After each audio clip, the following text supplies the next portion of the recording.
তো বন্ধুরা আবার ফিরত আসলাম আমরা, ঠিক আছে। এই দেখুন এই বাচ্চাটাকে জিজ্ঞাসা করবো একটা গেঞ্জির দাম আর একটা শার্টের দাম কি আছে। বাবু ওই শার্টটা দেখাও তো। আচ্ছা এই শার্টের দামটা কি হবে? 100 টাকা। কি বলো, আমি তো অবাক হয়ে গেলাম। 100 টাকাতে পাওয়া যায় নাকি? হ্যাঁ বন্ধুরা দেখুন এই যে 100 টাকা মাত্র, কি অবাক কাণ্ড দাম, আমরা যেগুলো ভাবতেও পারিনি। দেখো 100 টাকা, এটা রাখি দাও। আর ওই গেঞ্জিটা দেখাও, দেখি ওই টি শার্টটা দেখো। এটা আরে ওই যে হ্যাঁ ওইটা, ওরা পাশেরটা ব্ল্যাকটা।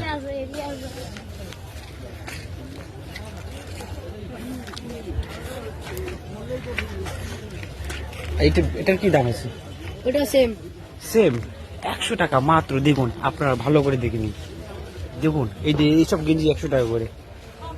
যদি লাগে তাহলে মথুরা বাজারে আসেন, খুব সস্তা দামে পেয়ে যাবেন, ভরে ভরে নিয়ে যাবেন, আপনার পয়সা অনেক বেঁচে যাবে এইসব গেঞ্জি। আচ্ছা আমাকে এটা পেক করে দাও, 5-6টা আমাকে একবারে পেক করে দাও, ঠিক আছে বন্ধুরা। আমি নিলাম 5-6টা। আর আপনারা যদি কালেকশন করতে আসেন, এটা বাবু এটা মথুরা বাজার না? এটা হ্যাঁ মথুরা। মথুরা বাজার আসেন আর নিয়ে যান, ঠিক আছে। আর এই দোকানেও দেখুন সেম সেম কালেকশন। এসব কি প্রাইস? সব 100 টাকা। এই যে দেখুন বাচ্চা, এই দোকানের বাচ্চাগুলো এগুলাই হচ্ছে মালিক। যদি মথুরা বাজার করতে আসেন এদেরকে দেখবেন, চেহারা দেখে রাখেন বাস।